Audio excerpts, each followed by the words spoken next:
So, what's up? What's up?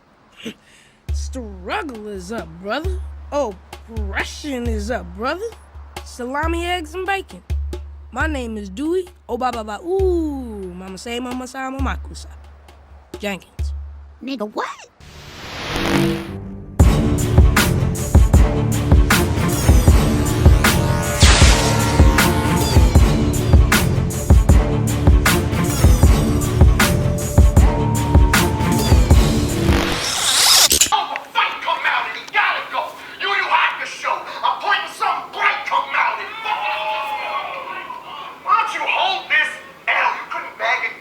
Yo, what's good? You know what I'm saying?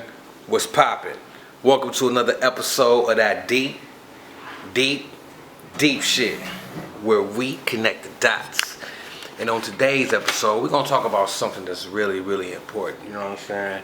We're gonna talk about conspiracy theorists and what role do they play in our ascension, in our evolution. You know what I'm saying? And our revolution, if that's, you know what I'm saying? So, brother, where your poems at?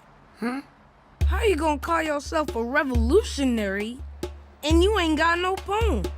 If you were really down with the struggle, you'd have your sandals and capris on, brother. Where your head wrap? Where your sandals? Where your capri pants? What's going on? So look, you know what I'm saying, conspiracy. Let's take a look and see what the what Google has to say about conspiracy,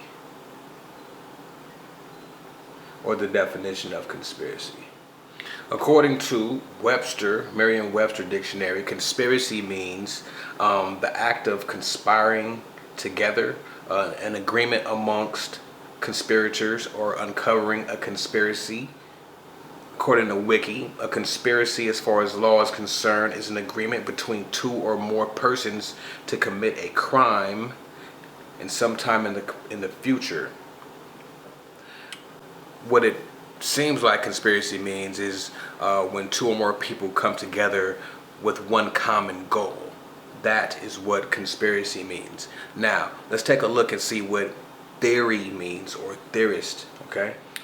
A theorist, according to Google, means a person concerned with a theoretical aspect of a subject. So, someone who's pretty much focused on a subject. Let's see what vocabulary.com says. Someone who considers given facts and comes up with possible explanations is called a theorist. A theorist observes various phenomena and uses reasoning to come up with practical ideas that must be proven. So it kind of seems like a theorist is someone who has an idea of such said subject matter that may or may not have been proven at the time that the statements are given. That's what it kind of sounds like. So now that we kind of broke down, you know, the mundane and the straight up and down definitions of the conjunction word conspiracy theory, let's really dig in deep into what a conspiracy theorist is. The metaphysical or the beyond the mundane version of that title, conspiracy theorist. Listen, there's nothing new under the sun at all, ever, okay? There's just memories that have been forgotten and now have been recovered, or is now being uncovered as we're progressing through this time of unveiling, through this shift, if you will, where all the things that were hidden are not being hidden anymore.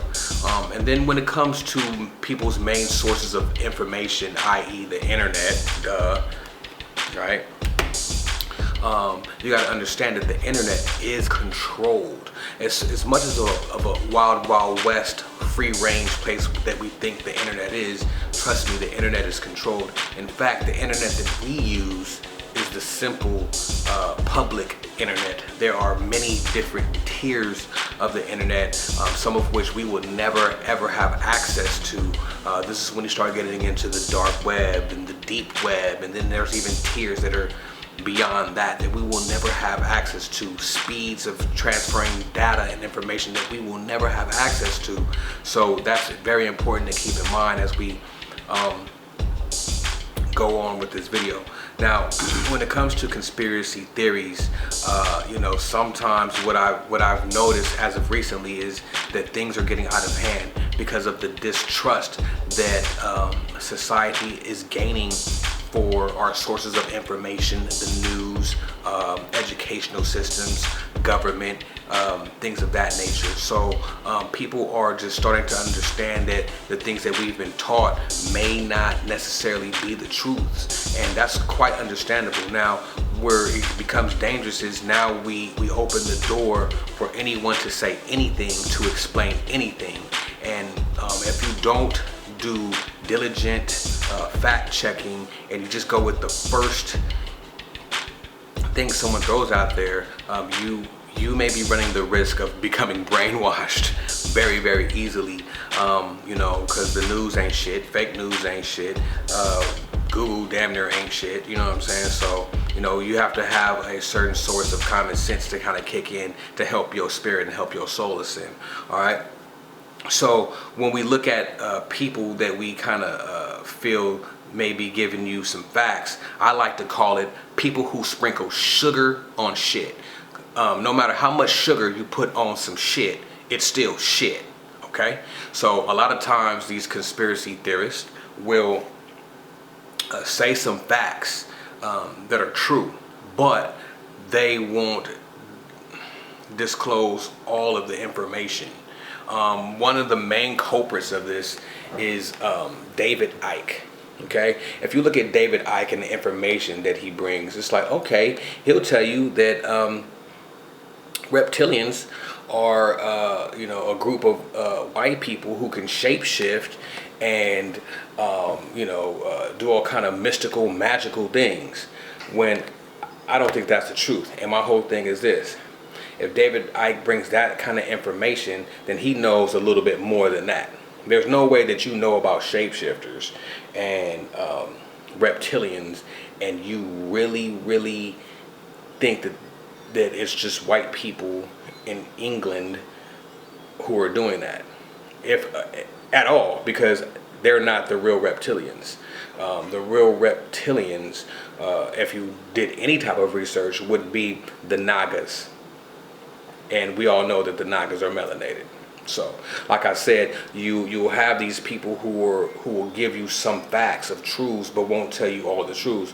Why is that? They're called gatekeepers, because the information on the internet is becoming so wide and so accessible to people. There has to be gatekeepers who will let you get so far, but will try to keep you from continuing your growth of knowledge, wisdom, and understanding. You know what I'm saying? So you come across these gatekeepers all the time. Alex Jones is another gatekeeper. You know what I'm saying? Agent provocateur. But then you'll get some people who may not act as gatekeepers knowingly. Like, they don't know that they're gatekeepers. You know what I'm saying? Because there are powers that be that will use certain people's stardom and the attention that they gain to keep people at a certain level. A lot of rappers fall into this category, and this is where you get you know, the whisperings or the rumors of Illuminati, and that's really not the case. There's no rapper that's probably in the Illuminati at all. That just doesn't exist. And like I say, and even with that, the Illuminati, who is that? That's just a title that they've given a group of people who are really not the true illumined ones. They may be using practices of the illumined ones, but to be truly enlightened and illumined, you know, this world would not be in the shape that it is if it was ran by people who were enlightened. You know what I'm saying? So those are not the real Illuminati. Okay. In fact, the real Illuminati are a lot of people that you don't even expect to be the Illuminati. You know what I'm saying? That is the real light bringers, the real light workers, dark workers that you may find on any random YouTube page, giving you some light, speaking light with their words. You know what I'm saying? These are the true illumined ones, the true enlightenment ones. So yeah, but back to rappers. You know what I'm saying? Like B.O.B. Like B.O.B. for an example, you know what I'm saying? A lot of people be like, oh yeah, B.O.B. And I like B.O.B., you know what I'm saying? You know, he dropped a lot of conscious, thought-provoking music, you know what I'm saying, that pushed the boundaries of a lot of ideas. So I really was a big fan of B.O.B., especially because he can actually rap. So always been a big fan of B.O.B. But one thing that I noticed that he did in one of his songs, and I'm not going to disclose which song it is, but at the end of the song, he actually chanted a very powerful mantra in Hebrew at the end of the song. And I knew what it was, and I'm like, did he really just do that at the end of the song? Like, at the end of the video, actually. I'm like, whoa, bruh. You know, this is before the whole flat earth B.O.B. This was, you know, truth exposing B.O.B. So when I heard him chant the mantra in Hebrew, I was like, there's going to be some type of repercussions for that, putting that out there, because they don't want everybody knowing how to do that. You know what I'm saying? So next thing I know, maybe a year later, a year later, B.O.B.'s talking about clones and shit. Like, now he's just going way off the deep edge. I'm like, yo, my dude, like, what happened? You was really on some real shit, and now all of a sudden, now you gone. And then a couple years later after that, now he's coming with the flat earth. And just my opinion, just because I know what I know about what he said, I'm like, yo, this must be part of the agreement of what he has to do to clean up what he did. You know what I'm saying? So, you know, for the mundane person, y'all be like, oh, you know, flat earth society. But I'm telling you, you got to look deeper into what you're into. Look who's behind these things. You know what I'm saying? Like, for real. Like, who's really, really behind, you know, these actions of people, or these things that you may see. You know what I'm saying? Gatekeepers. You feel me? So I think B.O.B. is just paying his dues because he fucked up. You know what I'm saying? Because it's just ridiculous at this point. Please, I think it's time for a poem. Doom comes like a vacuum, because death sucks and smells like a raccoon or a baboon. Death kills us like crack killed Pookie, like Schwarzenegger killed Tukey. Chewbacca was a Wookiee. Revolution.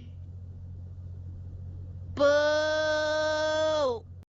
You know, and like I said, you know, and then like even with the flat earth thing, again, I hate that I even have to keep addressing this, but again, yes, there are multiple facts that people who believe in flat earth are correct about, but you must dig deeper than what you're doing. Don't just go off of that idea. You know what I'm saying? Because it's the truth is way stranger than fiction. You know what I'm saying? And I'm not even going to get into that right now, but I will address it later. But yeah, I kind of lost my train of thought. But yeah, I mean, so like even with there's a documentary about What the Health. What the Health is like a great documentary. You know what I'm saying? It's promoting a lot of positive things that people need to hear, especially when it comes to health, nutrition, and diet. You know what I'm saying? So, you know, I'm not really knocking the message of What the Health, but I have to take a step back and look at anything that happens in society, especially when multiple people or a mass of people start to make a change or a switch. You have to understand that there's always an agenda. You know what I'm saying? There's always an agenda. So let's just take What the Health, for example.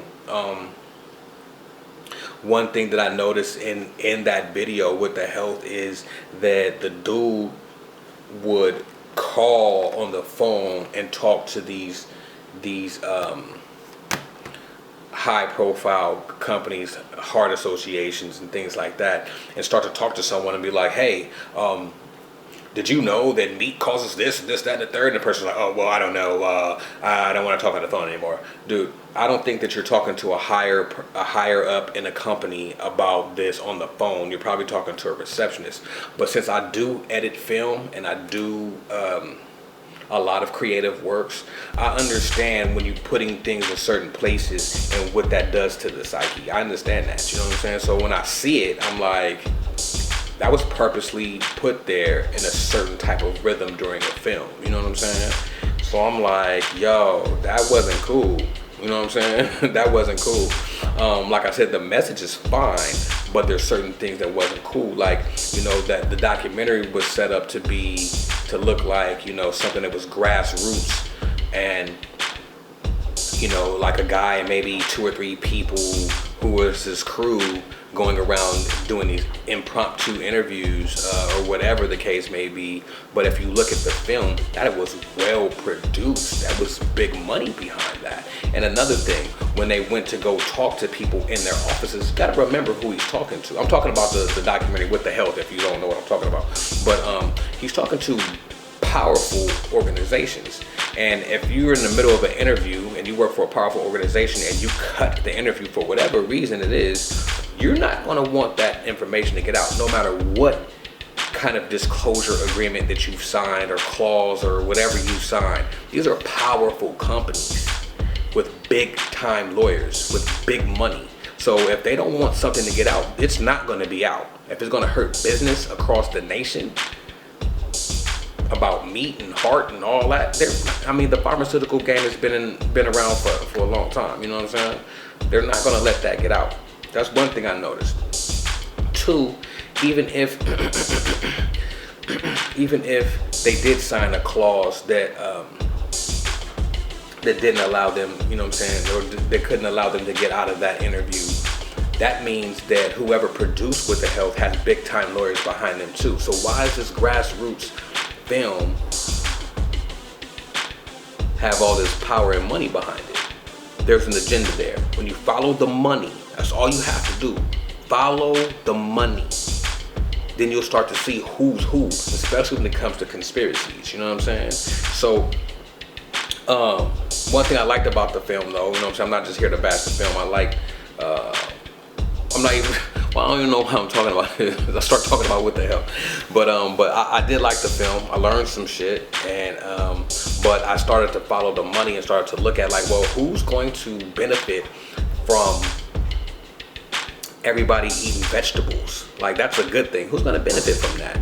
You know, the people who have or control the patents to the seeds to the vegetables. And then you start to uncover Monsanto. You know what I'm saying? So it's like, okay, like I said, you have to start peeling back the layers of things. Don't just go off of, you know what I'm saying? Look, anytime you have a thought and your thought just switches to the right and you're like, oh my God, I'm gonna start doing this.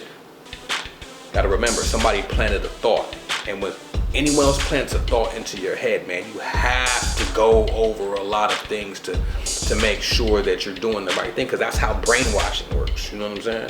So the whole point of me even bringing all that up is just to say that, remember, there are gatekeepers when it comes to this information that will keep you at a certain level. That's what they're there for, you know what I'm saying? Because there's nothing new under the sun. I'm just reiterating, and the knowledge, the wisdom, and the understanding is out there for you to obtain. Not necessarily is it out there, it's in here. So any answer that you need, you already know it. You just have to ask yourself the question, you know what I'm saying? Real shit, you know what I'm saying? So with that being said, I'm signing off, man. You feel me? Where's your dashiki, brother? Where's your sandals, brother? Where's your incense and your poems, my brother? If you're not keeping that shit 100, what are you keeping it then? Huh?